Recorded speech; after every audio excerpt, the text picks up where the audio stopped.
নাশিদ মাহফিলের সুপ্রিয় সভাপতি, উপস্থিত সম্মানিত সুধীবৃন্দ, বক্তব্যের প্রারম্ভে সবাইকে জানাই আন্তরিক মোবারকবাদ ও শুভেচ্ছা। সুপ্রিয় উপস্থিতি, আমরা উপস্থিত হয়েছি পবিত্র কালামে পাকের তেলাওয়াত শুনব, নাশিদ শুনব। তো নাশিদ মানে এখানে বেশিরভাগ গাওয়া হবে নাতে হামদে বারি তাআলা ও নাতে মুস্তাফা। হামদে বারি কুরআনে পাকের তেলাওয়াত মুমিনের ঈমান বৃদ্ধি করে। আল্লাহ পাকের আয়াত যাদাতুহুম ঈমানান ওয়া আলা, মুমিনের সম্মুখে যখন ওয়াইদা তুলিয়াত আলাইহিম আয়াতুহু যাদাতুহুম ঈমানান ওয়া আলা রাব্বিহিম ইয়াতাওয়াক্কালুন। তদ্রূপভাবে যখন নাতে মুস্তাফা গাওয়া হয়, নাতে মুস্তাফা গাইলে মুমিনরা তাদের আত্মতৃপ্তি অর্জন করে। কেননা রাসূল পাক সাল্লাল্লাহু আলাইহি ওয়া আলিহি ওয়াসাল্লামের নাতে মুস্তাফা মুমিনদের আত্মার খোরাক। রাসূল পাক সাল্লাল্লাহু আলাইহি ওয়াসাল্লামের সামনে যখন হাসান বিন সাবিত দাঁড়িয়ে রাসূলের শানে কবিতা কসিদা পাঠ করতেন, রাসূল খুশি হয়ে হাসান বিন সাবিতকে নিজের গায়ের চাদর মুবারক উপহার দিয়েছিলেন। সুবহানাল্লাহ।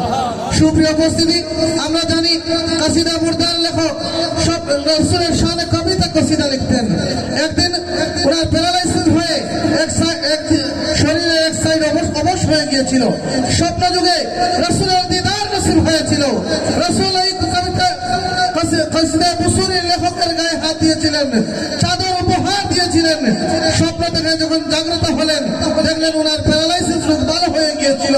রাসূল স্বপ্ন যুগে যে চাদর উপহার দিয়েছিলেন, সেই চাদরটা ওনার পাশে ছিল। সুবহানাল্লাহ। রাসূলের মহব্বতে যারা কসিদা পাঠ করে, কবিতা পাঠ করে, রাসূল তাদের সাথে দিদার দিয়ে দেন।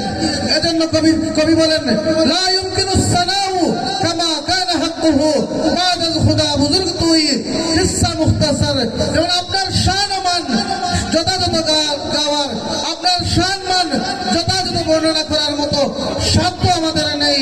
তবে সংক্ষেপে এটুকু আমরা জানি, খোদার ফলে আল্লাহর জমিনে আল্লাহর সকল সৃষ্টির থেকে আপনার শান-মান বুলন্দ। ইয়া রাসূলুল্লাহ, এতটুকু আমরা জানি, আপনার খোদার পরেই আপনি মহান। সুতরাং আজকে আমরা এখানে উপস্থিতি দেখে আমরা ভালো লাগছে, অনেক দর্শক শ্রোতা উপস্থিত হয়েছেন। পরিশেষে আজকে যারা এই মাহফিল যারা আয়োজন করেছেন, নোয়াগাঁও এলাকাবাসী ও এলাকাবাসীর সহযোগিতায় যুব সমাজের উদ্যোগে আজকের এই আয়োজন সফল হোক, সার্থক হোক। যারা আয়োজন করেছেন সকলকে মোবারকবাদ, যারা উপস্থিত হয়েছেন সকলকে মোবারকবাদ জানিয়ে ফেঞ্চুগঞ্জ উপজেলা দলের পক্ষ থেকে মোবারকবাদ জ্ঞাপন করে আমি আমার সংক্ষিপ্ত বক্তব্য এখানে শেষ করছি। আসসালামু আলাইকুম ওয়া রাহমাতুল্লাহ।